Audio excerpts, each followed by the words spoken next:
want to thank everybody for inviting me to talk today. It's been a real pleasure to go back and explore this novel. I read it about 10 years ago when I was a very different person, and going back and reading it again has been absolutely fascinating. So I'm going to be sharing a PowerPoint today. I will say that as a linguist, I love conversation. So please feel free at any time to pop questions, comments in the chat, and I'll try to keep my eyes on those so that I can keep up with those and answer those. I also put the PowerPoint in the chat, and if you can't access that, I'm happy to give that out at the end of the talk as well. So I'm going to share my screen. Here we go. And I'm going to start this presentation here. So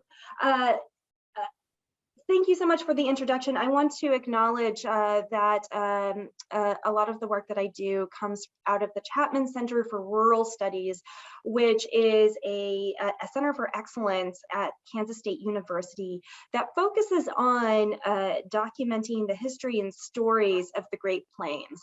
And a lot of times we do community partnerships with undergraduate and communities building this kind of work together. And so one of the things that I do in my role as a linguist here is I think very much about how language and people have created our identities here in Kansas. And one of the projects I've been working on involves speaking with teenagers down in Southwest Kansas. And I wanted to start this talk. I'm going to dig into the book in just a second, but I wanted to start this talk with a quote from a woman, a 19-year-old woman from Liberal, Kansas, who had lived in Liberal, Kansas her whole life and then started school at Kansas State University, because I thought this gave an interesting insight into what bilingualism means in Kansas. So I'm just going to play this clip here. It's a different experience. It's because, like, okay, so like in Liberal, everyone majority that was there was Hispanic. Like it was like a high percentage Hispanic. And so then like that was just always my comfort zone of the guys that I would talk to. And then you come to K-State and it's vice versa. Like you're completely out of place. Like you're the minority where you used to be the majority. So what I find so fascinating about this talk is when I came to Kansas, a lot of people looked at me and said, what are you going to study? Everybody talks the same way in Kansas. There's just a lot of English there, people speaking broadcast standard English. I think this represents an omission of a lot of our history. And so what I'm going to do today in this talk is I first want to jump in and talk about the history of Spanish in Kansas and why Kansas has such a big connection to the Spanish language. And then I'm going to jump into some bilingualism basics, some things that linguists have learned about what it means to be bilingual, what doesn't really count as bilingualism, and how that makes an appearance in the novel The House on Mango Street, and how that might inform the way we read it. And then I'm going to touch a little bit on what happens when we do have languages cozying up together, when we have more than one language in a community, and how that can impact the way we speak. And I'll turn back to Kansas when I'm talking about that. So because I'm a teacher and I come from education, I had to start with a pop quiz. So you are welcome to participate in this. You can throw an icon in the chat or type your answer in the chat, or you can do an icon in your, do a reaction in your screen. You can go down to the bottom bar and you have the option to choose reactions, and that will give you options to choose a plus, a thumbs up, or an X, or things like that. So the first true false question I have here is true or false. Spanish was the first European language to have a presence in Kansas. I'm going to give everybody just a second if they want to try and answer that. What do people think? I get it. So we've got a variety of opinions here. We're sort of on the fence about it. This is actually true. So Kansas, the first European language to make it to Kansas was in the 17th century, and we're going to talk about that in just a minute. We're going to go over a few of these details in just a minute, but Spanish actually made it to Kansas before English did. True, false. Schools in Kansas have always focused on English education and have never been taught in other languages like German or French. What do people think? Yeah, I'm getting some people saying false. Yeah. And if you said false, you'd be correct. And we're going to talk a little more about that. True or false? Linguists have a hard time defining what counts as a single language. Yeah, oh, everybody here gets straight A's. It's very true. We have a very hard time finding the boundaries between language and figuring out what those are. So what gets to count as Spanish, what gets to count as English? That's actually a way trickier question than you would think on just a first glance. True or false? Learning two languages at once can lead to smaller vocabularies in elementary school.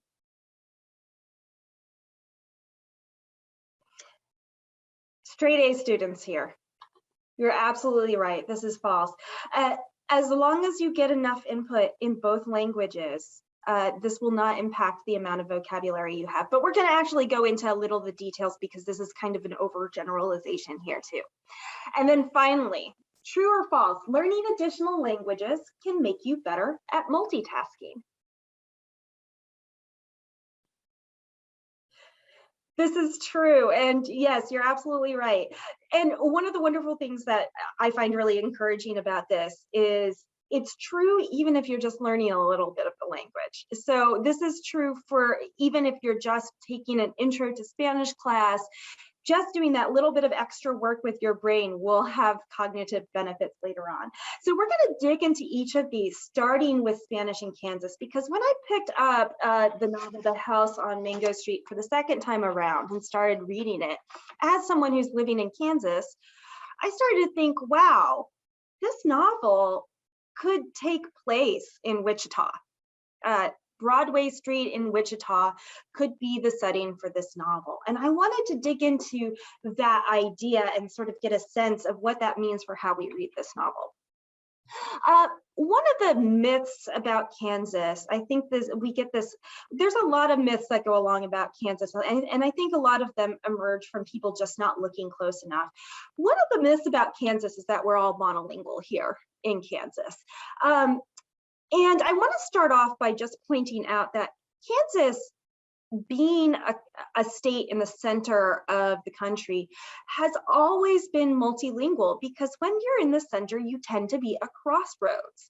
And this was true 1,000 years ago, and it's still true today. So when we look back prior to European settlement, we saw a host of Native American languages within this region, including the Ka language, the Kansa language, which is the namesake for our state, the Kiowa language, Osage language, Pawnee, among others. So those were just a few.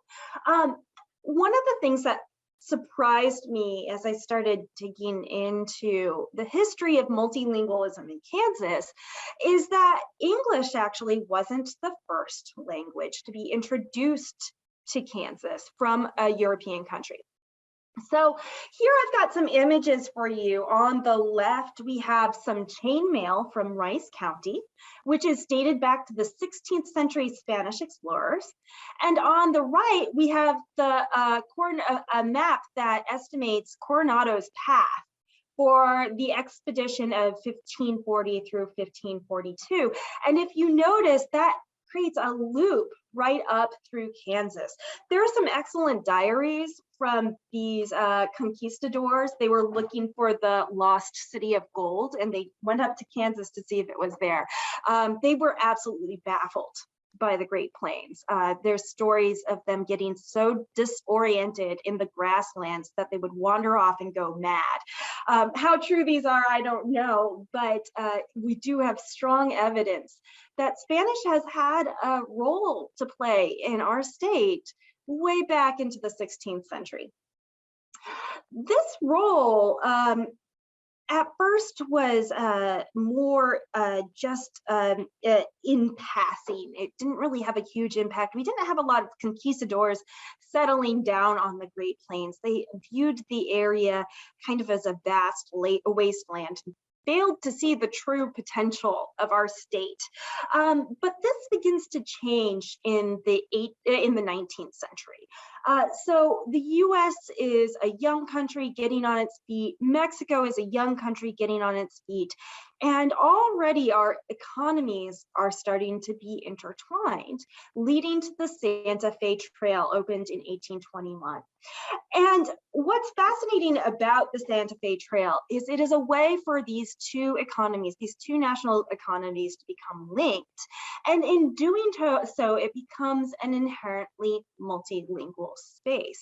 So we get both Spanish and English on this trail, along with German, along with Kiowa, along with a host of other languages. So the idea that Kansas is a monolingual state really is a more recent concept. Back in that day, it would have been viewed as a very multicultural place. And during that time period, if we move on to the kinds of schools that were being established just as Kansas was gaining statehood right up to the turn of the 20th century, what we see is that multilingualism was really embraced by settlers. So the decentralized nature of education during this time period meant that many schools in Kansas were taught in the language of their communities. And it's true that in the 19th century, the majority of schools were in the English language, were taught in predominantly English, but it's also true that there were a lot of communities teaching schools in German, Swedish, and other languages. So for example, I was just reading in this fantastic work, the Foreign Language Atlas of Kansas, about a Swedish summer school that went on for a couple of decades in Barnes, Kansas. Every summer, these children would go and attend the Swedish summer school. And in fact, it wasn't until centralization of education requirements that these kinds of patterns started to be diminished. And this really occurred close to World War I. So a lot of times we think that Kansas, a lot of our German was lost because of xenophobia in World War I, and that may have played some role, but another influence was that this was also a time period where our school curricula and the way we managed schools was becoming more centralized, and that lack of community control led to the decrease in these non-English language schools. Now, moving a little bit forward, during that time period, we don't necessarily see Spanish language schools in Kansas because our predominant migration patterns were coming from Europe. So we saw a lot of people trying to get away from being conscripted into the Austro-Hungarian military. We saw economic issues in Germany pushing immigrants over to the US, and a lot of these immigrants ended up in Kansas. And it really wasn't until the 1920s or 1930s where Spanish really starts to make another appearance in Kansas. And this has to do with the railroads. So as we see the Santa Fe Trail become replaced by the Santa Fe Railroad, we start to see a confluence of forces that bring Mexican immigrants into Kansas. So much so that by 1930s, they were the second largest immigrant group next to, does anyone want to take a guess who was the first largest immigrant group in that time? I think if you can think of your grandparents, you might get a good guess. Anyone here have an oma or an opa?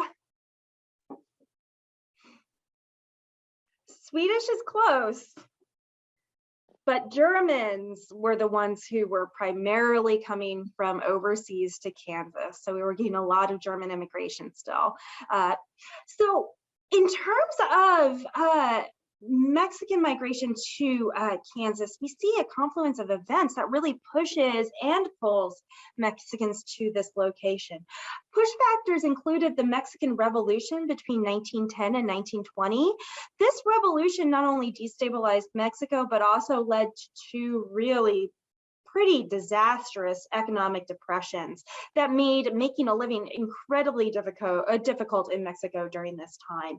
So a lot of Mexican families were looking for ways to support themselves, and they were getting flyers from the Santa Fe Railroad saying, come to Kansas, come get a job, come help us lay railroad track. So much so that during the Great Depression, the Santa Fe Railroad actually testified before Congress that they needed to continue getting labor from Mexico to support the railroads, and that there were not going to be enough workers within the US to meet their needs. So this was an incredibly heavy pull factor, along with also agriculture. So the fact that Kansas has always been an agricultural community has led to a lot of migration, from international migration as well. Now, this history that starts to emerge from the 1920s and the 1930s on is a history where we start to see Mexicans become Mexican Americans. So we start to see people put down roots. Along the railroad lines and the agricultural hubs, what we start to see is that Mexican American neighborhoods and institutions begin to emerge. And this includes grocery stores, restaurants, and churches. And I just want to point out one here that y'all might be familiar with, and that's Connie's Mexico Cafe, which was opened in 1960 and is reportedly one of the first Mexican American restaurants in Kansas, and that's on Broadway in Wichita. And here I have a lovely picture of Concepcion and her husband Rafael, who opened up this restaurant. And I think it's very interesting that the restaurant is called Connie's, not Concepcion's restaurant, and we're going to talk a little more about that in just a bit. All of this points to a history where Spanish has a long-rooted history in Kansas, very similar to what we see in Chicago, where we see deep roots and well-established neighborhoods where bilingualism and a Latino identity have been established for quite some time. So where does that leave Kansas today? Because I'm a K-State professor, I have to flash up the Los Gatos shirt, so the Wildcat shirt. Today, we've got 13% of our state population identifies as Latino. Over 200,000 speak Spanish at home. But one thing to keep in mind is that the majority of people who identify as Latino in Kansas are not monolingual. In fact, over 61% of those who say they speak Spanish at home say they speak English very well. So what we see here is a picture of bilingualism, and that's where I want to transition into thinking about the house on Mango Street and what bilingualism means and what it does for our identities. Specifically thinking about identity, communities, and how it affects our brains even. And I want to start by asking the question, and please pipe up in chat, I'd love to hear from you. How do you think the house on Mango Street would be different if there wasn't any Spanish in the novel? The total number of Spanish words in the novel is really quite small. I'm pretty much going to share every single Spanish word I found in the novel with you. So is it meaningful? Is it important that Spanish is included in this novel, that there are Spanish words?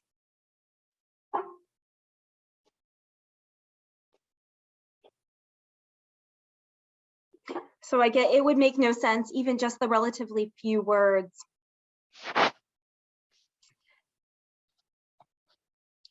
What does Spanish add to the novel? What's the inclusion of Spanish give us?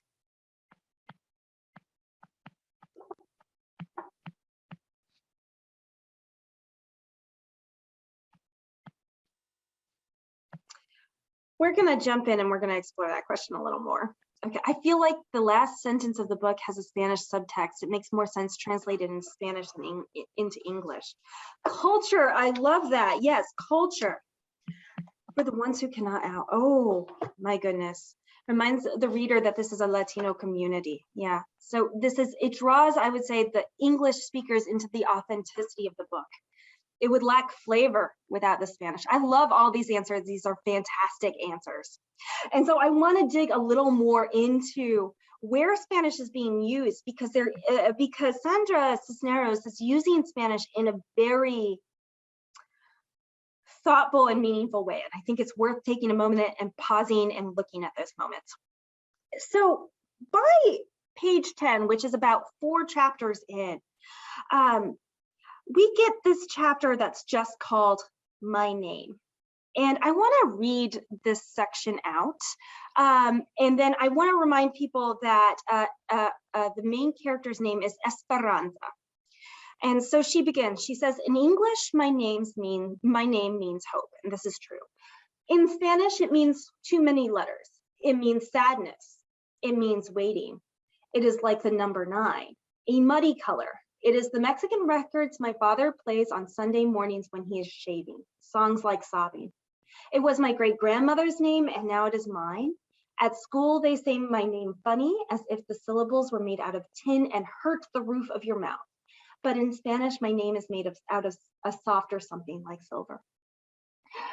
One thing that I did not catch when I read this novel for the first time is that Esperanza is very closely related to the verb esperar.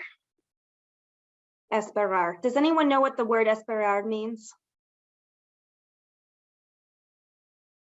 We actually get it in the yes, to wait. Exactly, it means to wait, to hope or to wait. Espero can mean hope or wait. So what we get is we get this lovely subtext of a word that means one thing in Spanish, in English, but 2 things in Spanish. There's a layered kind of meaning there, but there's something else going on here. When we get to the section at school, they say my name is funny as if the syllables were made out of tin. What is that speaking to for this particular character? What does that tell us about who is at school and who is saying her name?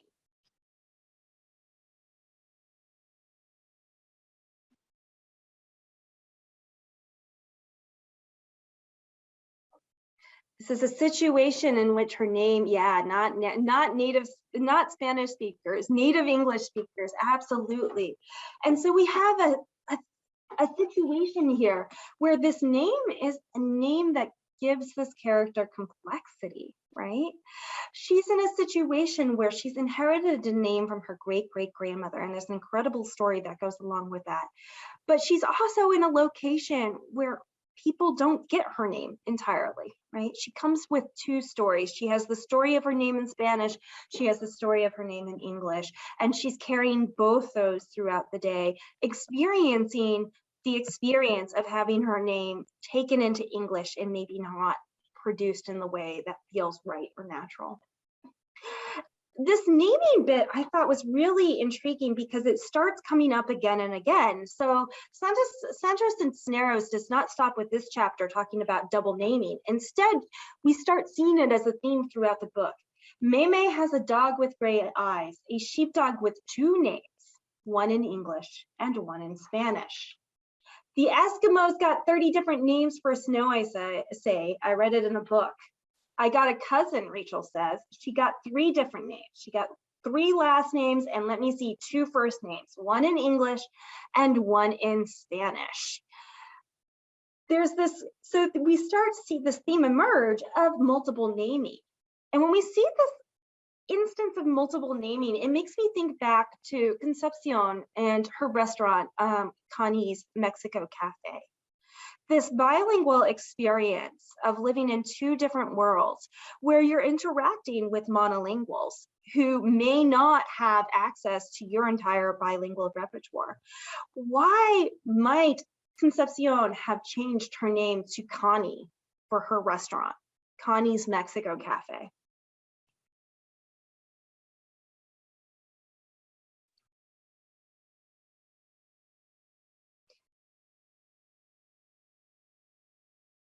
We see this straddling of worlds, right? Where we have names in both communities to fit in. Yes, like my family to fit in, to be welcoming to the majority population of Wichita, to make it feel more familiar or accessible to non-Spanish speakers, to draw in, yes, absolutely. All of these are absolutely correct answers. And so they start to point out how bilingual individuals start to negotiate between different groups and different audiences. Where as a bilingual individual, you've got to be, it's your niece's grandparents. Oh my goodness, that's amazing. That's really, really cool. So one of our audience members is actually related to Concepcion Lopez. That's really cool. Yeah, so I was hoping there might be some connections here, but I think what's so special about this is that they were opening their restaurant at the same time Esperanza was going to school in the novel. It's the same setting, it's the same time period. And we see this experience of having to play to different audiences, of having to negotiate your identity between different worlds and for different kinds of people. And yes, the food is amazing too, isn't it? I wanted to look at what other words stayed in Spanish too, because like I said, there aren't actually all that many words in Spanish. So we get quotes like this: Alicia, whose mama died, is sorry that there is no one older to rise and make the lunchbox tortillas. So I counted tortilla as a Spanish word, although perhaps maybe I shouldn't have, because I think monolingual English speakers now know what a tortilla is for the most part. But would most English speakers have known that in the 1960s? Oh, that's another good point about conception. Yeah. Cold frijoles, your mama's frijoles. So once again, we got another food term here. His feet were fat and doughy like thick tamales. I want to be Tahiti or merengue or electricity or tembleque. So for those of you who don't know what tembleque is, it's a Puerto Rican pudding. It's like a gelatin, and it's a dessert that like shakes and has a wiggle in it. So this is a great way to talk about hips in this particular section. So what do you notice about words like frijoles, tamales, tortillas, tembleque? What kinds of words are being slipped in here? Food words, absolutely. We can't translate food words very well, can we? Cold beans, your mama's cold beans, does not have the same connotation as cold frijoles. If I were to say his feet were fat and doughy like thick bread pockets, doesn't have quite the same ring to it. And this gets to a point about one thing that is really common in bilingual communities, and that is code switching. So what we see here in this novel is we are seeing exact examples of code switching here. Yes, fried beans. The kinds of populations that engage in code switching are inherently bilingual populations. You have to have command of more than one language in order to code switch back and forth. You can also do it with dialects, so you can be bidialectal and code switch back and forth between different dialects. So I know a lot of people from the South who will switch in and out of their Southern accent depending on where they are. A lot of times it requires really high proficiency, so really great mastery of both languages, because it's actually a little more difficult than it appears. We can ask why people code switch, why they switch back and forth. And I think we've already pointed out some of these issues. One is that there is no common word or cultural association between word and language. So when we look at the food situation or even music situations here, we can see that a lot of times we like to keep food words and just borrow food words in because it doesn't have the connotations if we directly translate it. So empanada sounds so much better than bread pockets, right? Bread with sauce on it sounds nothing like pizza, right?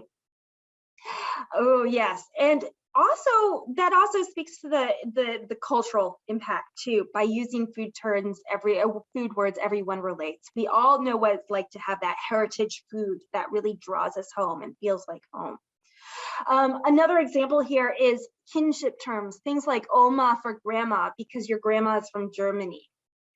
But there's other reasons that we code switch. Sometimes we code switch because social associations are stronger for one group than another. So maybe I talk about words involving food in Spanish because that's the kind of cuisine I'm used to cooking, because I'm used to cooking around my mom, who's a Spanish speaker, or my aunt, who's a Spanish speaker. And so in my mind, it's associated with that language.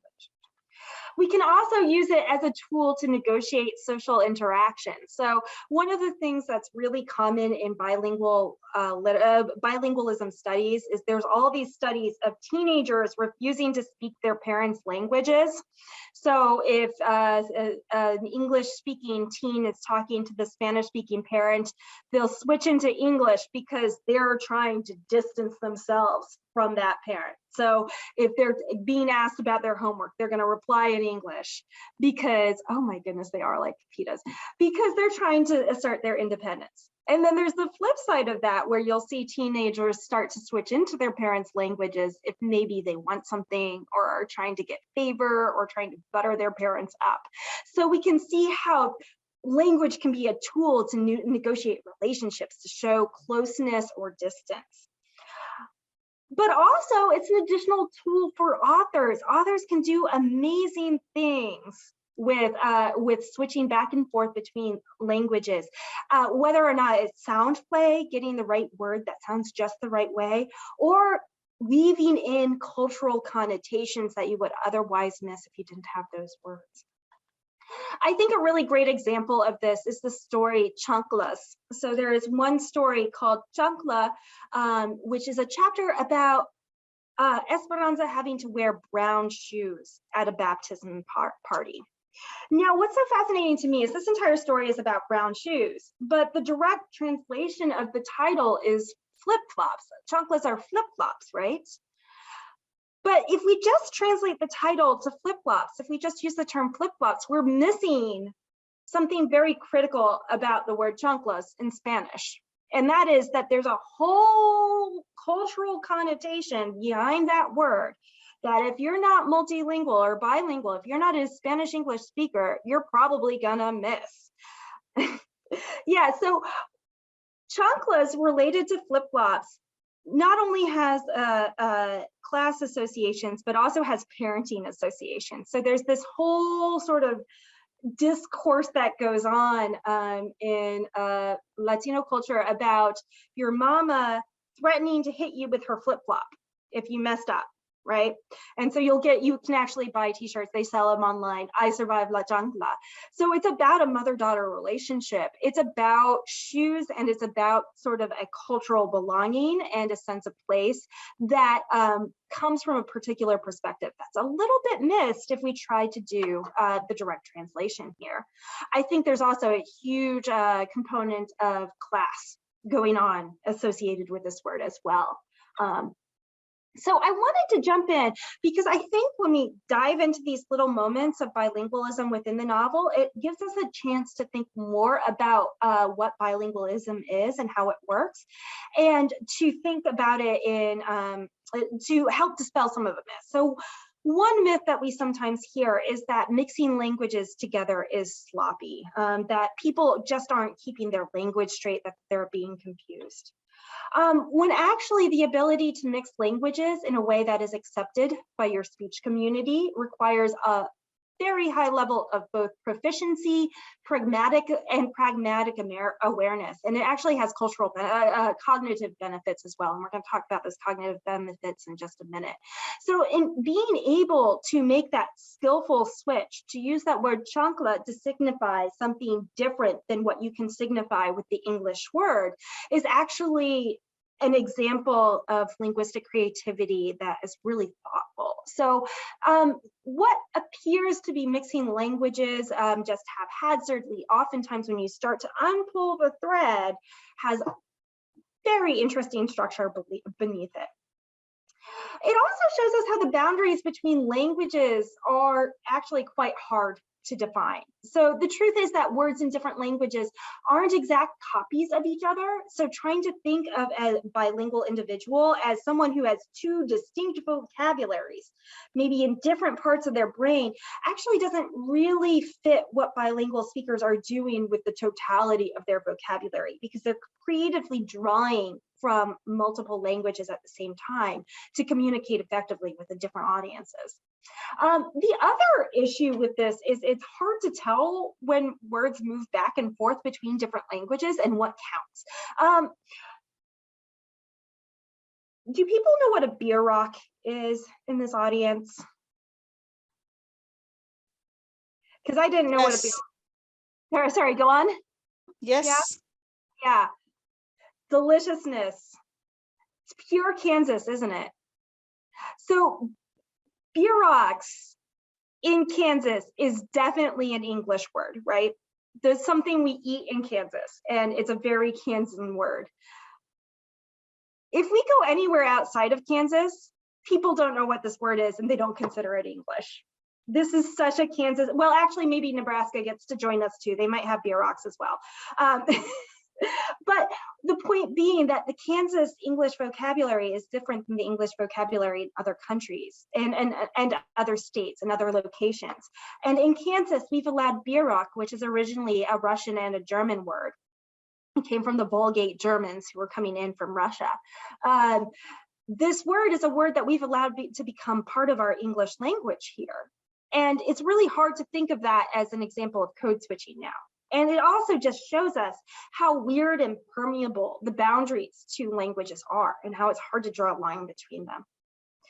So I wanted to also talk a little bit about Spanish in the mouths of others. So we get other examples where Spanish is used to build character, right? So we have things where dad is saying it, your abuelito is dead, está muerto. And then as if he just heard the news himself, crumbles up like a coat and cries. Gucci says, los espíritus are here. Look at my comadres, the aunts, the three sisters, las comadres. All of these examples are examples of the author using the Spanish language to help build characterization up in these other different characters. I wanted to talk about Geraldo, no last name here, for just a second.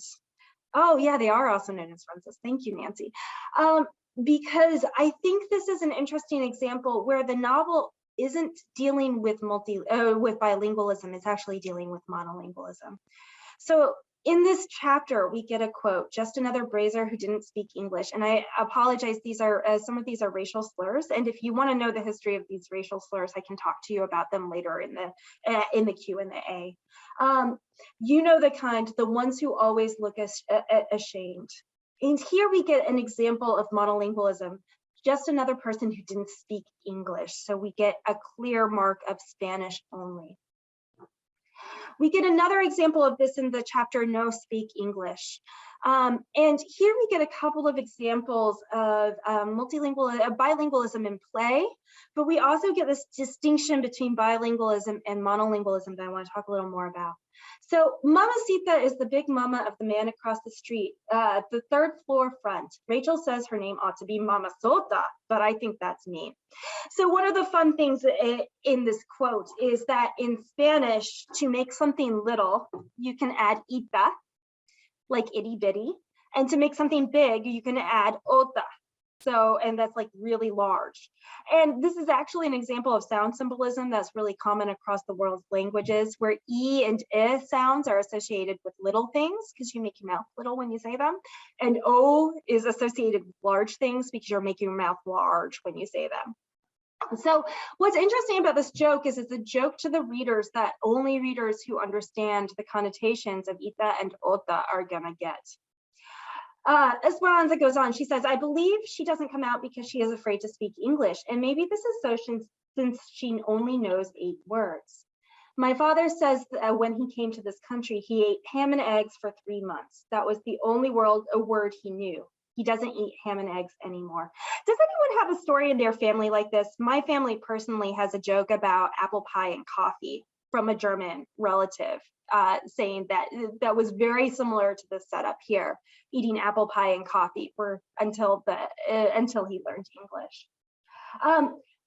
And the chapter ends with this particular quote. And then to break her heart forever, the baby boy who had begun to talk starts to sing the Pepsi commercial he heard on TV. No speak English, no speak English, and bubbles into tears. No, no, no, as if she can't believe her ears. I think these examples of monolingualism, the Spanish monolingualism that's occurring in these 2 chapters, is so incredibly powerful and is built in such a way as to encourage empathy with those who speak a minority language in a majority country, by showing their humanity even as they're facing these barriers of communication. And I wanted to use these two examples as ways to talk a little bit about how languages are acquired and some of the myths behind them. So there's oftentimes a fear among people that acquiring a heritage language in the home will hurt a child's ability to acquire a majority language in the community.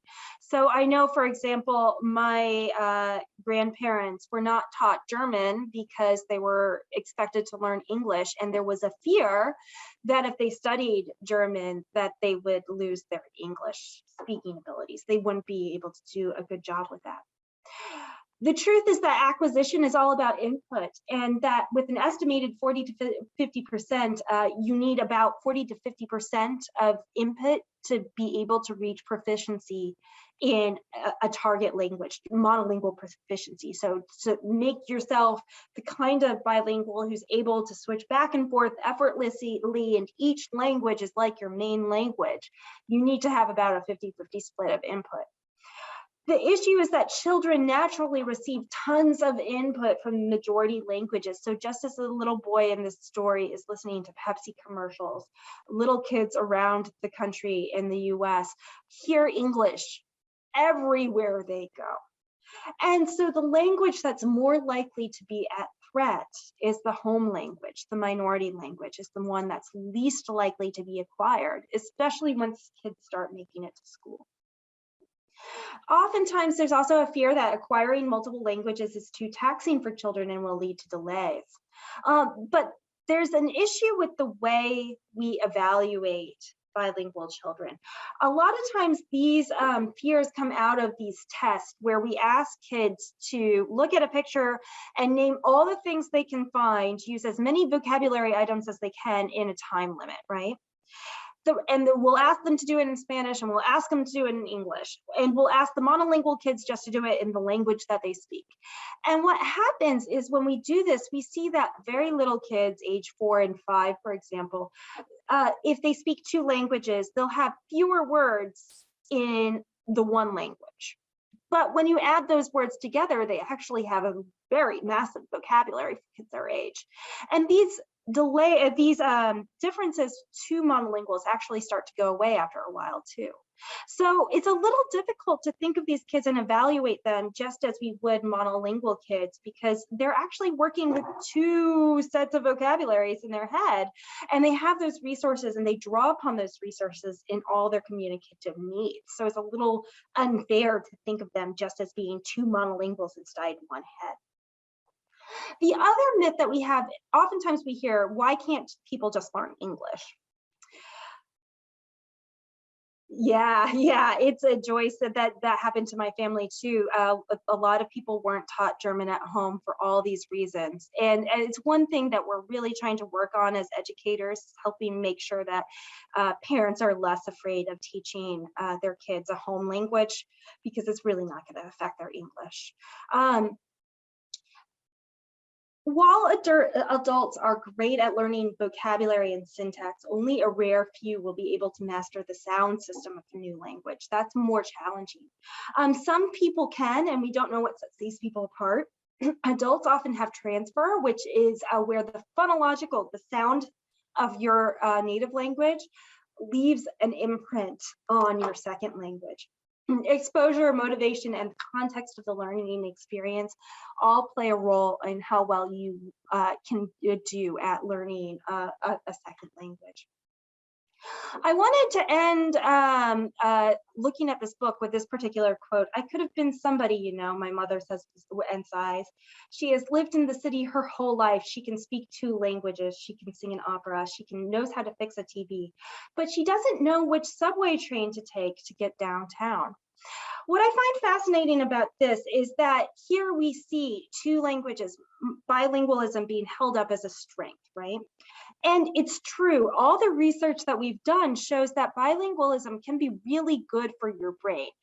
We actually think it's the more natural way for our brains to be, because throughout the history of time and in our current world, more people have been bilingual than monolingual by far. So monolingualism is actually less common than bilingualism, especially if we take a historical look at this.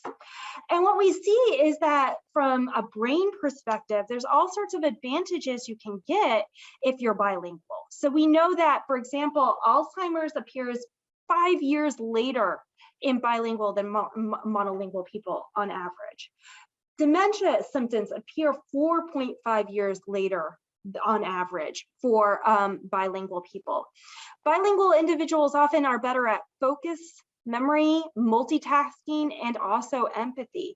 And I wanted to give you, we're actually running a little short on time because I just get so excited about these things. I go on and on about them. So I was going to give you an example of some of the tests that we use to evaluate this. And you can certainly try this out. It's called a Stroop Test.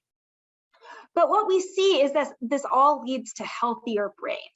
And one of the reasons why we think this is because when you're dealing with multiple languages in your brain actually uses your frontal cortex while you're speaking. This is not true for monolingual speakers.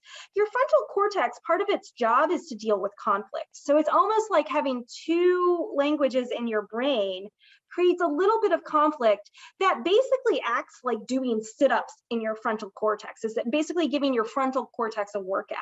And as a result, your frontal cortex actually gets to be have more longevity and can oftentimes be more capable in certain tasks. One of my favorite studies about these kinds of advantages comes from Ellen Bialystok, who set up an experiment where she had monolingual and bilingual speakers play video games where they had to drive race cars. And then they had to talk on the phone while they were doing it. And what she showed is that the bilingual speakers were able to drive further without crashing than the monolinguals, with the hypothesis being that bilinguals are better at multitasking because of that constant two languages kind of practice that they get. So, but this also points to an inherent clash in what we're seeing here. Bilingualism is good for you, but oftentimes it's not seen that way. The opening of the book points to Esperanza being embarrassed about her name, which is an example of this embarrassment of the relationship with Spanish. While bilingualism is listed as an asset for Esperanza's mom, it's shown as something that actually didn't help her. And one of the questions I had is, how do you resolve this conflict emotionally? And whether or not Sandra Cisneros gives us any sort of examples of how to resolve this in the book, right? I wanted to make sure I left some time for Q&A. I do have some slides on how language contact is affecting language in Kansas, with a couple of additional sound clips if people are interested in it. But I do want to stop here now and open it up to questions to see if we have comments, questions, or other kinds of input that people would like to include. And I want to also thank everybody for chiming in on the chat. That's really fun, and I love hearing people's experiences and how it relates to the novel as well.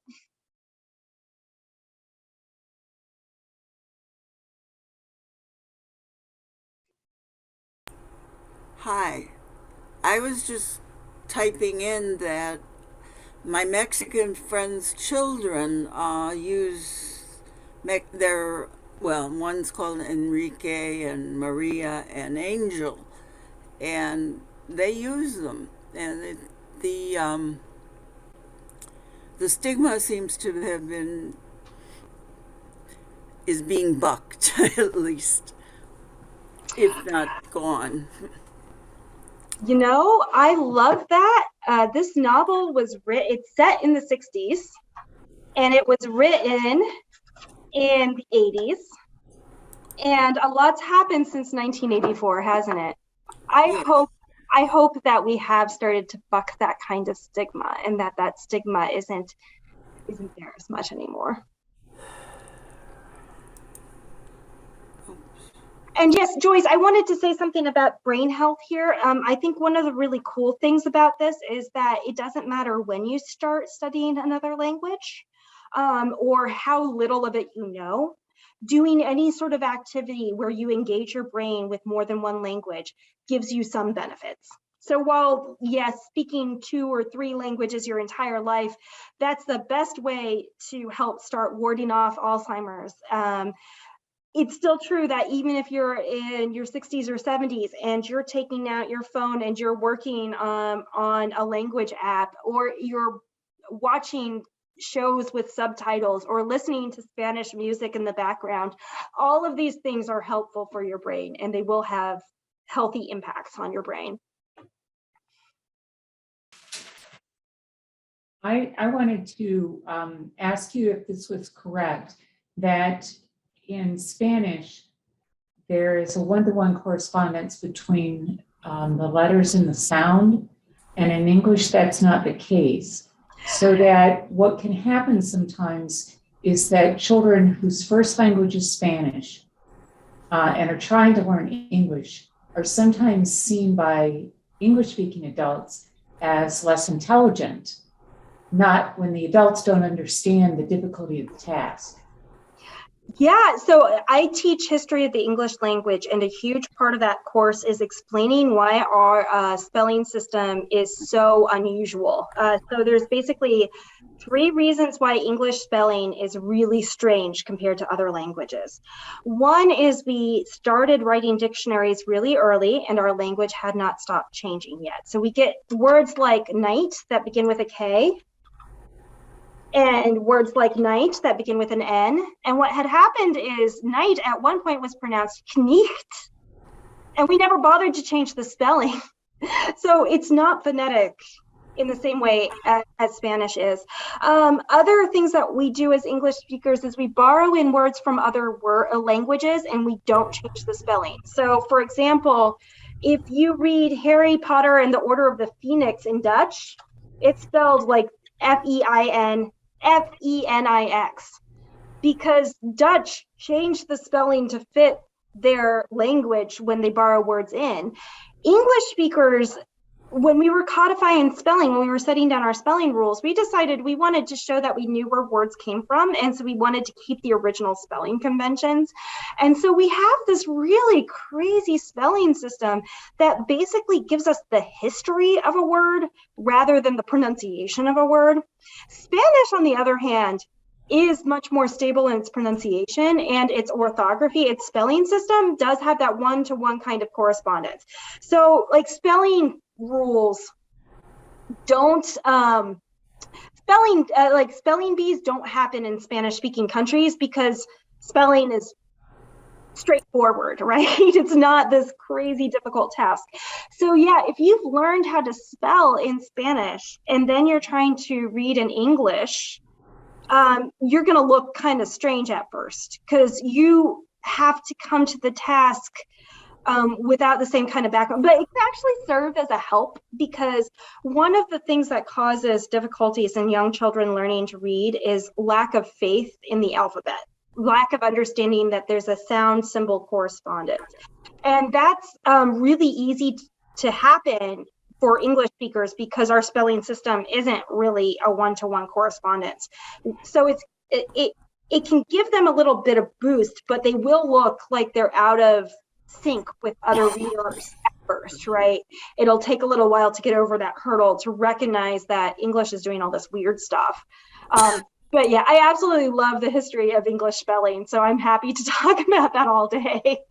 I'm just reading an entry from Linda. She's got an entry in the chat. She says, so fantastic to hear this about multi-languages and the brain. 50 years ago, I was gifted with a year in English in Germany by K-State. Oh, that kind of immersion, doing immersion programs is really, really great. And yes, Linda, you can bet that your brain has been basically doing sit-ups that are going to prevent Alzheimer's, and it's a real boost for your brain. It's fantastic. I think it might be an I teach ESL and English as a second language to adults, and I always apologize for the spelling. Really weird, isn't it? Yeah. And the crazy thing is all the other European languages, like none of them behave like this. Well, maybe French a little bit. French has the same situation where they made their dictionaries really early, and then the language changed their pronunciation quite a bit. So the spelling and the pronunciation doesn't match. But they still change the spelling when they borrow words from other languages, and we don't. We just borrow them in and keep the spelling. And it's really kind of a funny situation. So yeah, Sheila, that's wonderful work that you're doing, working with ESL with adults. That's I worked with ESL with children, and that's how I got my start in linguistics. And it's such great work and valuable work to make those connections. And it's fun. Yeah. I started kindergarten in the French public school system. I did not speak any French when I started, but I became fluent before the end of the first year. And I was aware of concepts I could express in one language and not the other. And I could think about these, but my parents thought I didn't know how to speak French because I never spoke French around them. It was environmental. When people were speaking English around me, I used English. When I was in school, I used French. And I have since heard that if you learn a second language at a very young age, like I did, that you actually grow a separate column in your brain. Whereas if you learn a second language when you're an adult, your existing column for processing languages just gets fatter. There are definite differences in how children and adults learn. So one of the things that we know is adults, right when you hit puberty, and I always think this is hilarious, right when you hit puberty, you do this brain cell dump, right? You lose a ton of brain cells in puberty, and we're not really sure why. And in that process, it starts to be harder to acquire a language like a native speaker. So the closer you get, the older you get, your brain, it's almost like your neural pathways start to solidify. So what we do know for sure is that the kinds of things that your brain is going to do if you start being exposed to two languages really early rather than really late, it is going to look different. It really will. And it will have an impact on what's going on in your brain as well. I'm not really up on the research on the the different stems, but I do know as far as neural pathways, it would probably have an impact on differences in how your neural pathways get established there. Yeah. It made a huge difference in my problem solving because I grew up knowing two different knowledge sets that I could approach a problem from both ways. So, and yeah, that's actually, there's good science to back that up. You're absolutely right. It does help with problem solving. One of the fun things about this is also if you use your non-dominant language, you tend to respond less emotionally. So if you're dealing with something, if you get into an argument or fight, if you can switch into the language that you're less comfortable with, you're actually more likely to respond in a cool and logical and level-headed way. So I love there's all these interesting little details about the bilingual experience that, you as a bilingual speaker have experienced, but there's also all the science that's validating your experience as well. Yeah, that's fantastic.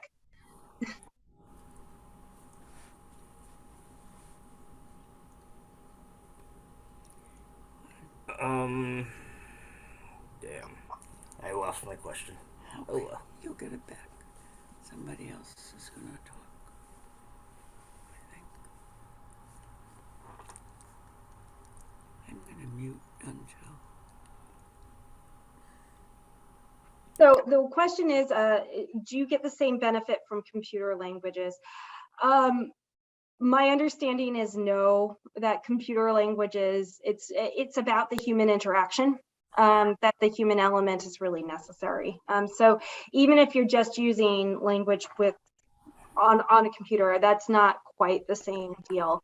Although I will say that there are probably other benefits that don't look quite like the bilingualism benefits, and I'm less familiar with that literature. Certainly think it's worthwhile to learn computer languages, but yeah, it's not going to have the same sort of delay for Alzheimer's and things like that we see with multilingual speakers. Yeah. What about learning music very young? That's another language. Yeah, you're getting outside of my area of expertise there. So I don't know if I'm well read enough on the topic to be able to give an answer that's meaningful to that. So I'm going to politely decline and defer to other experts on that one. I can speak to computer languages a little, though. I've got 40 years as a software engineer. One of the interesting linguistic things about computer languages is watching the history of program development over time. The Orientals, Chinese and like that, who have their very complex non-alphabetic languages, have always been very good at designing and coming up with concepts, but could not develop very complex programs until we started doing object-oriented programming. And I think that that's basically because they didn't have the sentence building concept from an alphabet that we Westerners did. Now that they can do object-oriented programming, they're beating the snot out of us.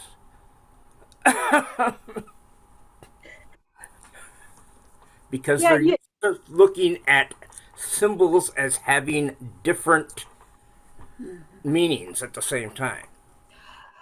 So I have to admit that I know maybe one computer, so I know Perl programming language, and that's about it. And that's a really old school one. So this is also not my area of expertise, and I'd have trouble speaking to it.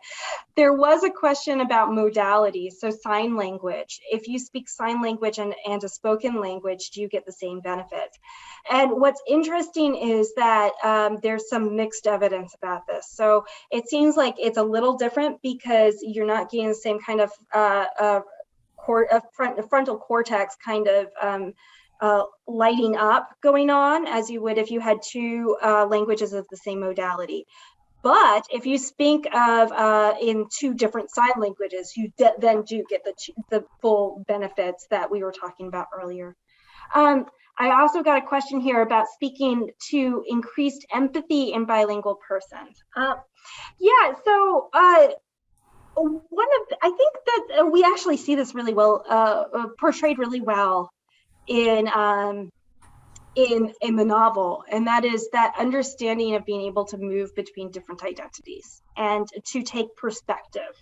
And that's something that people who have to think about the languages that they're choosing in their communication, it's something that they perhaps have a little more practice with. So especially late bilinguals. So we can talk about early bilingualism, we can talk about late bilingualism. Especially late bilinguals oftentimes are find ways to be very empathetic towards those who are following them on the path, right? Once you've had that experience of having to try to learn another language, it really is an eye-opener and helps you shift perspectives when you're talking to someone else. Yeah. All right, I want to thank Mary Cohn for being our presenter today. This was a fun and engaging program, and I think we all learned a lot. You've really inspired us to get started on learning another language. I want to thank all of you for joining us for today's program. And in the chat, I put a link to a program survey that we'd like you to fill out for us. It gives us some feedback on what you thought of today's program and any ideas you might have for future programs we can do. As far as the big read goes, we've got a lot of things going on over the next couple of months. I hope that you will go to our website, bigreadwichita.org, and look at the upcoming events. We also have a Beanstack Challenge where you can do different activities related to the Big Read. And we also are giving away books where you can go to the site and sign in a drawing to get a copy of the book if you don't have one. And one additional thing that I'm just going to toss out is that because the book is The House on Mango Street, and Esperanza is really hoping to get to move to a house at the beginning of the story, we're working with Habitat for Humanity. And anyone who volunteers to help build a house in April with Habitat will get a t-shirt. You just need to mention that you heard about it from the Big Read. So give them a call and let them know that you're interested in helping build a house.